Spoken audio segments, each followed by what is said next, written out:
السلام علیکم ورحمۃ اللہ وبرکاتہ۔ میں محمد امتیاز پلاوی۔ معزز ناظرین، آپ نے ان صاحب کو کہیں دیکھا ہوگا، کہیں نہیں۔ اگر یاد نہیں آ رہا تو بتا دیں کہ یہ صاحب یوٹیوب پر کام کرنے والے ہیں۔ یوٹیوب پر ملین سے زائد سبسکرائبر ہیں۔ اس وقت مسلمانوں کے لیے درد سر بنے ہوئے ہیں، بہت بڑے فتنہ بنے ہوئے ہیں۔ قرآن و حدیث کی تشریح اپنے من کے مطابق کرتے ہیں، شریعت کو اپنے من کے مطابق ڈھالنے کی کوشش کرتے ہیں۔ یہ ایسی باتیں بتلاتے ہیں جن سے عوام علماء سے دور ہو جائیں، بلکہ یہ کہہ لیا جائے تو غلط نہیں ہوگا کہ علماء کے سب سے بڑے مخالف، علماء کے سب سے بڑے دشمن اس وقت اگر کوئی ہے سوشل میڈیا پر تو یہ صاحب ہیں، جو مسلمانوں کے اسکالر کہلا کر کے، اسکالر کا نام لے کر کے یہ اس طرح سے کام کر رہے ہیں کہ جو صحیح ترجمانی کرنے والے، شریعت کی صحیح اور حقیقی روح کو پہچاننے والے علماء ہیں، ان کے خلاف یہ بکواس کرنے والے ہیں۔ ان کا اور ان کے چمچوں کا دعویٰ ہے کہ ہم کسی فرقہ کو نہیں مانتے، ہم اینٹی فرقہ ہیں۔ بہت سارے چینل آپ نے دیکھے ہوں گے، اس میں اینٹی فرقہ لکھا ہوگا، یہ انہی کے اسٹوڈنٹ کے چینل سے ہو۔ بہت سارے ان کے اسٹوڈنٹس ہیں جن سے رابطہ ہوا ہے، جن کی باتوں سے معلوم ہوتا ہے کہ سب سے بڑے علامہ ہیں، حالانکہ انہیں کچھ لکھنے پڑھنے کا ڈھنگ تک نہیں ہے، لیکن پھر بھی ان کا دعویٰ ہے کہ ہم کسی عالم کو نہیں مانتے، ہم کسی فرقہ کو نہیں مانتے، ہم جو کچھ کرتے ہیں ڈائریکٹ قرآن و حدیث کو پڑھ کر کے عمل کرتے ہیں، اور ہمیں صحیح طریقے پر اسلام کی ترجمانی کر رہے ہیں۔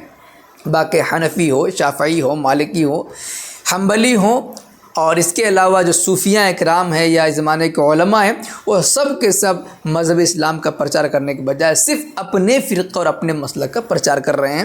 ان کا دین اسلام کی خدمت سے کوئی تعلق نہیں ہے۔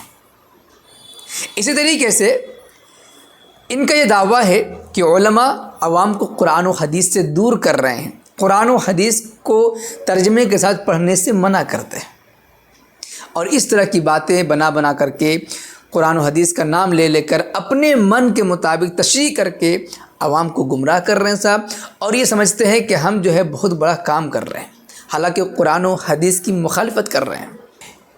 یہ اپنے آپ کو علمی کتابی بتاتے ہیں، اور یہی ان کے فرقے کا نام بھی ہے، اور دوسروں کو فرقہ کہنے والے حقیقت میں ان کی زبانی سن لیجئے کہ ان کا اعتراف ہے کہ یہ عالمی فتنہ ہے۔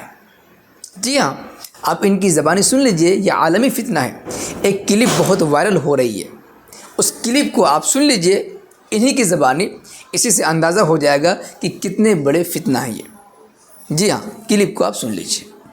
آج آپ عرب ملکوں میں چلے جائیں، آپ کے نام میں اگر علی، حسن، حسین، عباس یا فیمیل میں زینب، فاطمہ، یہ نام نبی علیہ السلام کی بیٹیوں کے نام بھی ہوں، آپ کو سائڈ پہ لگا لیتے ہیں۔ میں خود سعودیہ میں بھگت چکا ہوں، اس زمانے میں جب میرا فتنہ عالمی نہیں تھا، اس زمانے میں جب میرا فتنہ عالمی نہیں تھا، اس زمانے میں جب میرا فتنہ عالمی نہیں تھا۔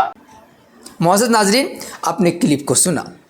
کلپ میں کیا کہہ رہے ہیں کہ جب میں کچھ دنوں پہلے، جب میں عالمی فتنہ نہیں بنا تھا، تب میں سعودی عرب میں گیا۔ یعنی کہ یہ خود اس بات کا اقرار کر رہے ہیں کہ میں عالمی فتنہ بننے سے پہلے عالمی فتنہ نہیں تھے، اب عالمی فتنہ بن چکے ہیں۔ خلاصہ کلام یہ ہے میرے دوستو، نوجوان ساتھیوں، خاص طور سے جو بھی مرزا محمد علی انجینئر کی ویڈیوز دیکھتے ہیں، اگر آپ غور سے سنیں گے، متعدد کلپ سنیں گے، تو آپ کو اندازہ ہو جائے گا کہ یہ صاحب قرآن و حدیث کا نام لے کر کے دراصل قرآن و حدیث کی خدمات انجام دینے والے علماء کے خلاف بکواس کرتے ہیں، علماء حق سے بدزن کرنے کی کوشش کرتے ہیں۔ ان کی کوشش ہے کہ پوری دنیا کے مسلمان علماء سے اعتماد کو ختم کر لیں، اور اس جیسے انجینئر کے چکر میں پھنس کر کے اپنا دین و ایمان کو برباد کر لیں۔ اس لیے آپ حضرات سے گزارش ہے کہ اس فتنے کو، عالمی فتنے کو پہچانیے، جسے آپ خود ان کی زبانیں سن چکے ہیں، یہ عالمی فتنہ ہے۔ عالمی فتنے سے اپنے آپ کو بچائیے، ایمان کو بچائیے، اور اس ویڈیو کو دیکھ کر کے اندھ بھکتوں کو بات سمجھ آ جانی چاہیے کہ ان کا مرید خود یہ کہہ رہا ہے کہ میں عالمی فتنہ ہوں، اگرچہ پہلے عالمی فتنہ نہیں تھا لیکن اب عالمی فتنہ بن چکا ہوں۔ اگر واقعی کچھ غیرت باقی ہے اور آپ اینٹی فرقہ کی رٹ لگاتے ہیں تو جو واقعی سب سے بڑا فتنہ ہے آپ اس سے دوری بنائے رکھیں۔ ویسے سلسلے میں آپ حضرات کے کچھ کہنا چاہیں گے کمنٹ باکس میں ضرور لکھیں، ویڈیو کو لائک کرنے سے خوب شیئر کریں تاکہ دنیا کے سامنے یہ حقیقت واضح ہو سکے اور عالمی فتنہ سے بچ سکیں۔ شکریہ، جزاک اللہ۔ السلام علیکم ورحمۃ اللہ وبرکاتہ۔